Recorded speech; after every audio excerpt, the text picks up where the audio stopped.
Hello students, good morning. आज हम लोग पढ़ेंगे न्यूटन्स लॉज ऑफ मोशन। कल हम लोगों ने देखा था first law of motion, in fact second law of motion भी देखा था, है ना। That is F is equal to M A, ये रिलेशन आया था। Force is equal to product of mass and acceleration, और it is also defined as rate of change of momentum. तो ये था फोर्स का रिलेशन मास एंड एक्सेलरेशन के साथ, and this is the Newton second law of motion. Force is directly proportional to rate of change of momentum, और it is equal to, और directly proportionally बोल सकते हैं, product of mass and acceleration. ठीक है। Now अपन कुछ certain जैसे फोर्स की एसआई यूनिट देखें। What is the SI unit of force? Force की एसआई यूनिट होती है न्यूटन।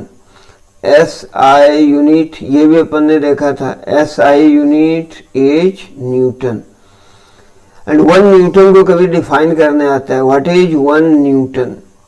तो as F is equal to M A, तो अगर मास अपन 1 किलोग्राम ले लें, 1 KG, and acceleration is 1 metre पर सेकेंड स्क्वायर, देन फोर्स हो जाएगा 1 न्यूटन, है ना। तो यहां से अपन 1 न्यूटन को डिफाइन कर सकते हैं, क्योंकि ऐसे क्वेश्चन आते हैं state the SI unit of force. SI unit of force को स्टेट करें तो वहां अपने को एक्चुअली, और define the SI unit of force. What is SI unit of force? Give the SI unit of force. अगर ऐसा आता है तो Newton is the SI unit of force हो जाएगा। बट यदि स्टेट करने आता है कि और define the SI unit, then अपन इस वे में करेंगे, है ना। Force is 1 newton, so 1 newton is that force, 1 newton is that force which when acts on an object of mass 1 kg, it produces acceleration of 1 meter per second square। यानी 1 Newton वह force है जो 1 KG मास पर यदि लगता है, कोई object का मास यदि 1 किलोग्राम है और वो एक्सेलरेट हो जाता है 1 मीटर पर सेकेंड स्क्वायर से, उसमें एक्सेलरेशन प्रोड्यूस होता है 1 मीटर पर सेकेंड स्क्वायर, तो जो फोर्स लग रहा है उस पर, that force, applied force, is said to be 1 newton. So 1 newton is that force which when acts on a mass of 1 kilogram, then it produces an acceleration of 1 metre पर second square. ठीक है। तो ये अपन ने unit को state किया। What is the unit? That is SI unit of force को अपन ने स्टेट किया। ठीक है। अब अपन कुछ अलग चीज देखते हैं इसमें, और इन्फ्रेंस क्या क्या हो सकते हैं। As F is equal to M A, ये कहता है Newton second law, force is the product of mass and acceleration. So first, ये जो सेकेंड लॉ है, फर्स्ट इन्फ्रेंस अपन ये देख सकते हैं कि it is the relation, actually it is the relation between force, mass and acceleration. Second law क्या देता है अपने को? Relation between force, mass and acceleration. और यहां से अपन देख सकते हैं F is equal to M A, and M in general almost all cases में एम कांस्टेंट होता है ना। एम का वैल्यू कांस्टेंट होता है, ये स्पीड या वेलोसिटी के साथ जनरली चेंज नहीं होता। लेकिन यदि वेलोसिटी बहुत ज्यादा है, यदि कोई ऑब्जेक्ट ऑफ मास m, उसकी स्पीड ऑफ लाइट के कंपेरेबल है, तो उस केस में मास भी बढ़ता है। But in general mass is constant, and f is equal to M A, तो m हो गया यहाँ mass constant multiplied with acceleration, that is force is directly proportional to acceleration. यहां से ये रिजल्ट भी अपन देख सकते हैं कि जो फोर्स है that is directly proportional to acceleration. Means कि एक्सेलरेशन, अगर ज्यादा फोर्स अप्लाई करेंगे तो ज्यादा एक्सेलरेशन प्रोड्यूस होगा, है ना। और जो एक्सेलरेशन का that is F is directly proportional to A, it will imply A is directly proportional to F. Acceleration force के डायरेक्टली प्रोपोर्शनल होगा। यानी ज्यादा फोर्स लगेगा तो ज्यादा एक्सेलरेशन प्रोड्यूस होगा, और जो एक्सेलरेशन का डायरेक्शन होगा, एक्सेलरेशन ये वेक्टर क्वांटिटी, इसका जो डायरेक्शन होगा वही होगा जो फोर्स का डायरेक्शन होगा। ठीक है, और इस रिजल्ट से अपन क्या देख सकते हैं, since force is defined as F is equal to rate of change of momentum, F is equal to dp by dt।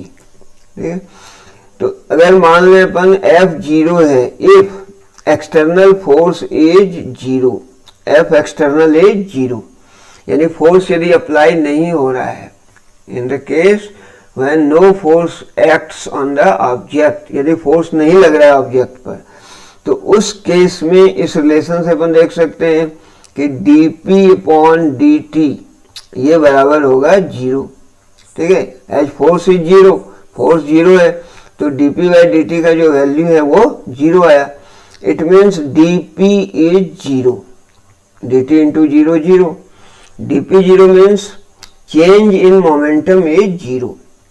जब चेंज इन मोमेंटम जीरो हो गया, इसका मतलब है कि जो p है which is equal to mv, momentum, product of mass and velocity, and this is equal to constant। यदि किसी का डिफरेंशिएशन जीरो होता है किसी क्वांटिटी का, तो वो क्वांटिटी कांस्टेंट होता है। dp zero, dp means change, change in momentum is zero means momentum is constant, that is p is equal to constant, और p इज इक्वल टू होता है m into v, mass into velocity, constant. But mass तो constant होता है in fact, तो velocity जो है वो कांस्टेंट होगा। किस केस में कांस्टेंट होगा, if no external force acts on object, यदि एक्सटर्नल फोर्स नहीं लग रहा है, external force zero means no external force is acting, अगर अप्लाइड फोर्स जीरो है उस केस में वेलोसिटी कांस्टेंट होगा। मीन्स यदि ऑब्जेक्ट रेस्ट में है, if the object is at rest, rest में होगा तो इसकी वेलोसिटी कितनी होगी, जीरो, तो ये जीरो ही रहेगा, कांस्टेंट रहेगा। और यदि मोशन में है, if the object is moving with uniform velocity, motion में है तो इसकी जो वेलोसिटी है, फाइनल वेलोसिटी, वो इनिशियल वेलोसिटी के बराबर होगी, यानी वेलोसिटी कांस्टेंट होगा। So this is nothing but the first law, नहीं, v इक्वल टू कांस्टेंट। कब कांस्टेंट हुआ, जब f जीरो है। ये तो था Newton first law of motion, that is whenever no force acts on an object, then the object at rest remains at rest, और if it is in motion, अगर ये कांस्टेंट स्पीड से move कर रहा है, मोशन में है, तो it will remain in motion. तो ये यहाँ से ये इन्फर हो गया, if external force is zero then dp by dt is equal to zero हो गया, rate of change of momentum it is zero, और ये जीरो हो गया तो dp zero means change in momentum zero means momentum is constant, and momentum is given by product of mass and velocity. ठीक है, momentum क्या है, product of mass and velocity है, तो ये हो गया कांस्टेंट। तो m तो जनरली कांस्टेंट होता है, so v is constant, that is f is equal to zero. Then अगर वेलोसिटी जीरो है तो जीरो रहेगी, और जिस वेलोसिटी से मूव कर रही है वो कांस्टेंट होगा। मीन्स कि यदि रेस्ट में है ऑब्जेक्ट तो रेस्ट में रहेगा, और यदि मोशन में है तो मोशन में रहेगा। So this is the first law, actually ये फर्स्ट लॉ है। तो ऐसा लिखते हैं कि first law is contained in, first law, Newton first law of जो मोशन है, so that first law of motion is contained, ये समाहित है, इसके अंदर है, किसके अंदर है, इन second law of motion. Second law of motion के अंदर फर्स्ट लॉ ऑफ मोशन है ना। इसी तरह देखेंगे अपन कि थर्ड लॉ भी जो है वो सेकेंड लॉ से ही डिराइव हुआ है ना। तो यहाँ से अपन ये इन्फर करते हैं, एग्जाम में पूछे जाते हैं, so that the first law and third law is contained in second law of motion, in fact Newton's law of motion है ना। तो फर्स्ट लॉ जो है वो कंटेन्ड है सेकेंड लॉ में, यहाँ से अपन ने ये प्रूव कर दिया। सेकेंड लॉ से देखा F equal to D P by D T, then इसको जीरो किया, मोमेंटम कांस्टेंट हुआ, यानी वेलोसिटी कांस्टेंट आ गया। है ना। इसको ऐसा भी लिख सकते हैं, फोर्स इज जीरो, तो force is equal to what, mass acceleration, and what is acceleration, it is rate of change of velocity v minus u by T, and if force is zero, यदि force zero है तो उस case में ये जो quantity है m v minus u by t zero होगा, that is finally v minus u बराबर जीरो होगा, दैट इज v बराबर u होगा, है ना। v बराबर u मीन्स अगर रेस्ट में है तो वेलोसिटी जीरो थी इनिशियल, तो फाइनल भी जीरो होगी, और मोशन में है तो u बराबर v होगा। तो इस तरह से भी अपन बता सकते हैं कि Newton's first law of motion is contained in second law of motion. Now यहां से अपन ने क्या क्या देखा, F equal to ma, that is second law is the relation between force, mass and acceleration. Then हम लोगों ने देखा कि व्हाट, सेकेंड, m कांस्टेंट होता है in general, so acceleration is directly proportional to force हो गया, acceleration is directly proportional to force, ठीक है। उसके बाद हम लोगों ने देखा F equal to D P by D T, यहाँ से यदि एक्सटर्नल फोर्स जीरो है देन इन दैट केस क्या होगा, वेलोसिटी कांस्टेंट होगा। और यहाँ से अपन इन्फर कर सकते हैं कि as F is equal to M A, product of mass and acceleration होता है, यहाँ से एक्सेलरेशन के लिए लिखेंगे एक्सप्रेशन, तो A is equal to F upon m हो जाएगा, acceleration is force upon m।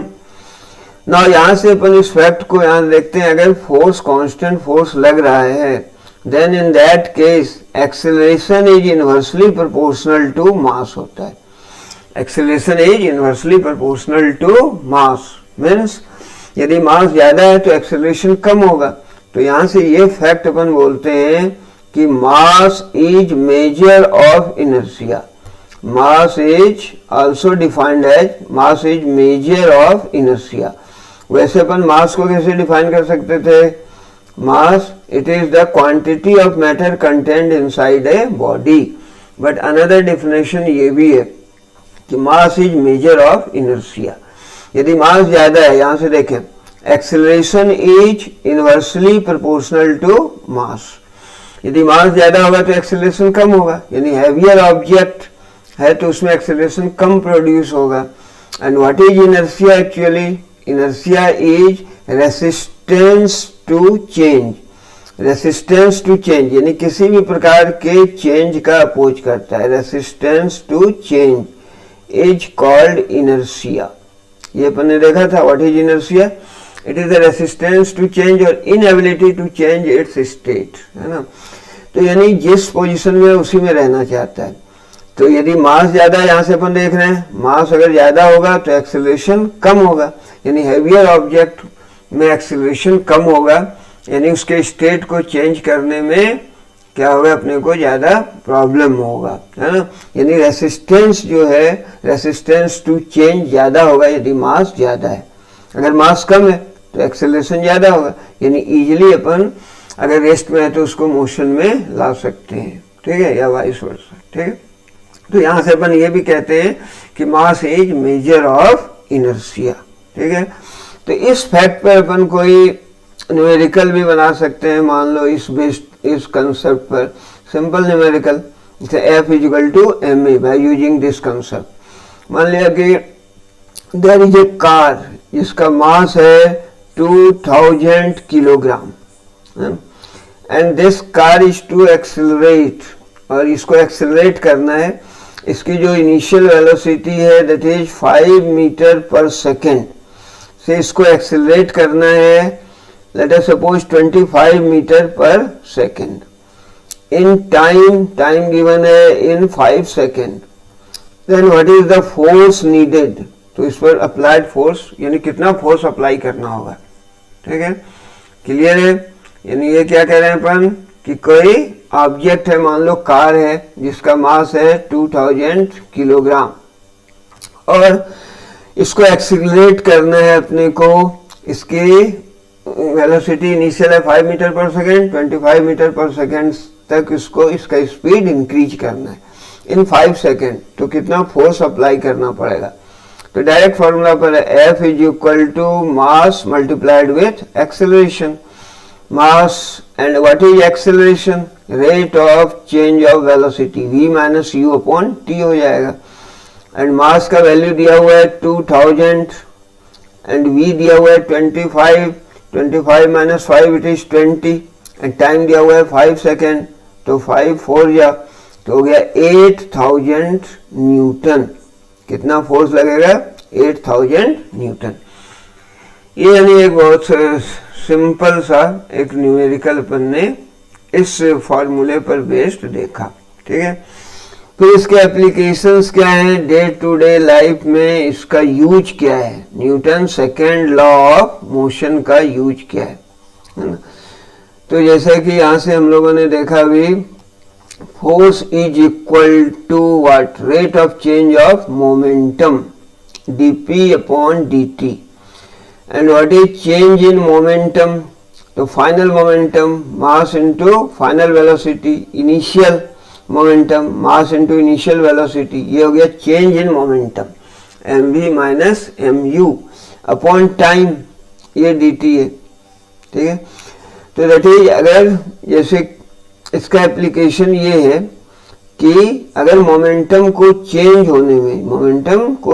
होने में अगर टाइम ज्यादा लग रहा है, अगर dt का वैल्यू ज्यादा होगा, टाइम ज्यादा लगेगा तो फोर्स कम होगा, है ना. इसका एप्लीकेशन है जैसे क्रिकेट खेलते हैं सारे, है ना. क्रिकेट के खेल में जो कैच करता है फील्डर, है ना, while catching a ball, cricket ball, जब कैच करता है क्रिकेट बॉल को तो हाथ, जो फील्डर होता है हाथ को लोअर करता है, नीचे ले जाता है ना. बॉल को कैच करने में यदि वो हाथ को नीचे की ओर ले जाता है तो उस पर, उसके हाथ पे ज्यादा फोर्स नहीं लगता, है ना, यानी हर्ट नहीं करता ये हाथ को, फोर्स कम लगता है.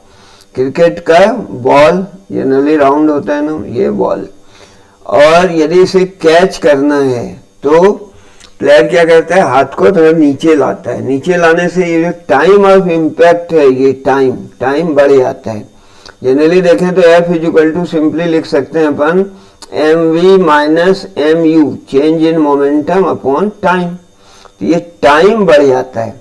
यदि वो हाथ को नीचे लोअर कर रहा है प्लेयर तो टाइम जो है, मोमेंटम को चेंज होने में जो टाइम लग रहा है वो टाइम बढ़ जाएगा. और अगर टाइम बढ़ रहा है तो फोर्स कम लगेगा. अगर वो डायरेक्ट कैच ले लेता है तो कम टाइम लगेगा, टाइम ऑफ इम्पैक्ट कम होगा, टाइम कम होगा तो फोर्स ज्यादा लगेगा, तो हाथ पे चोट लगेगी, है ना. क्योंकि देखो अगर कैच ले रहा है तो फाइनल वेलोसिटी उसकी कितनी हो जाएगी, जब बॉल रुक जाएगा तो 0, तो something into 0 minus m, initial velocity तो उसकी कुछ होगी u, तो माइनस mu अपॉन t. तो फाइनली तो मोमेंटम उसका 0 होना है ना. 0 माइनस mu, तो माइनस mu बाई t. तो उस पर जो फोर्स लगेगा वो टाइम पर डिपेंड कर रहा है. अगर टाइम ऑफ इम्पैक्ट ज्यादा है तो फोर्स कम लगेगा, इसलिए क्रिकेटर हाथ को लोअर करते हैं व्हाइल टेकिंग द कैच, है ना.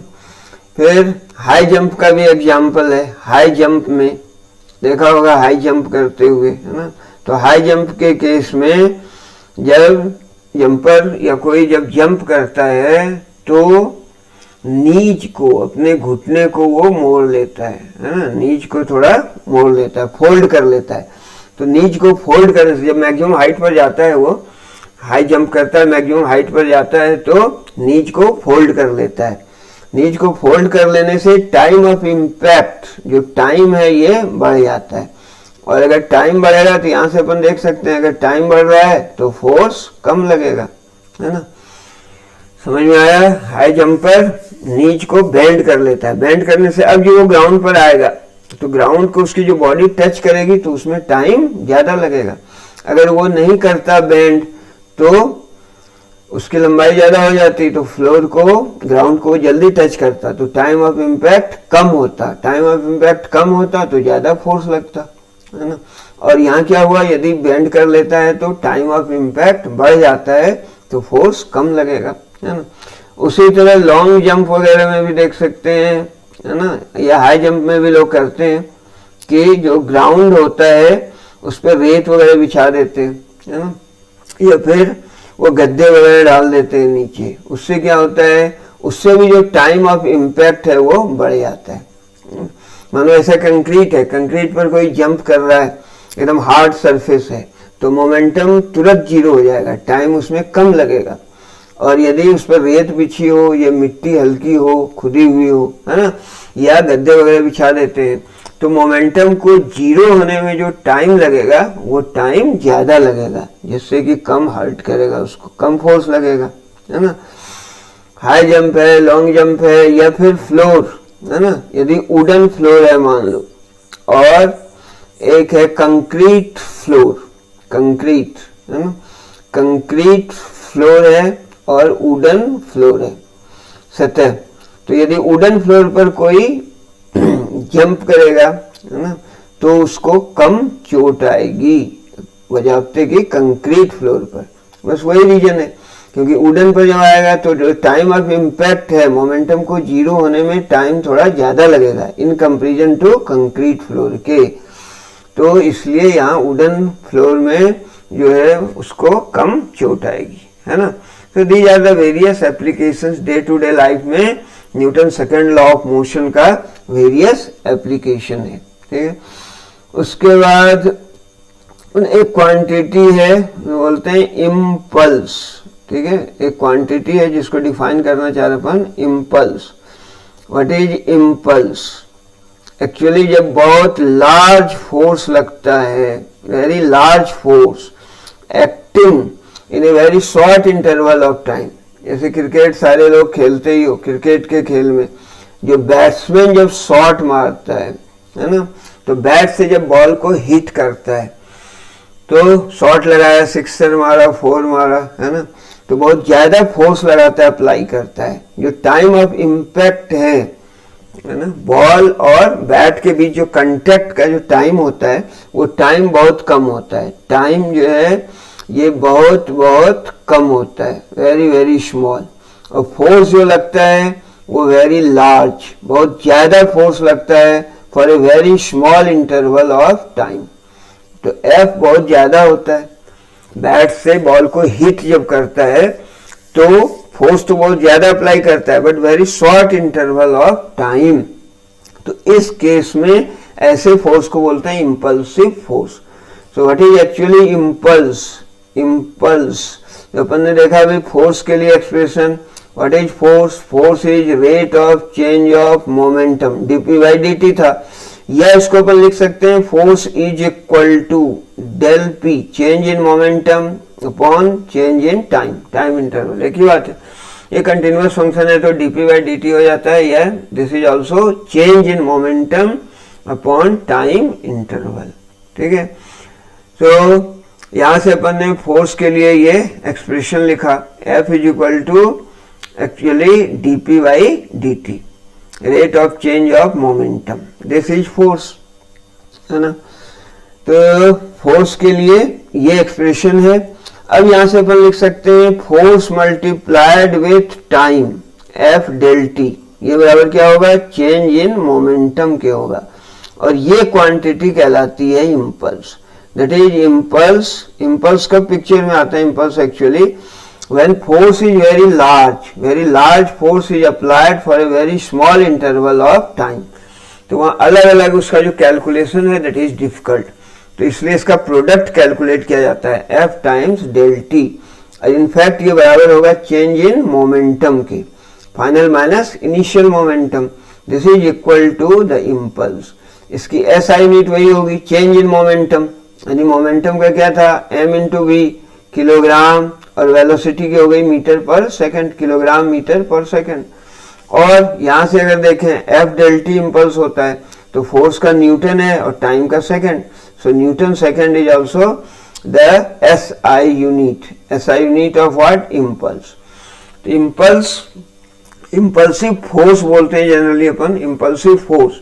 If a very large force is applied for a very small interval of time, time interval बहुत कम हो, टाइम ऑफ इम्पैक्ट बहुत कम हो, फोर्स बहुत लार्ज लग रहा है, जैसे बोला क्रिकेट का बॉल हिट करता है, या फुटबॉल के खेल में भी, है ना, फुटबॉल को हिट जब किया जाता है जोर से तो वेरी स्मॉल टाइम में वेरी लार्ज फोर्स अप्लाई किया जाता है, so that is impulsive force, and impulse is equal to this, ठीक है।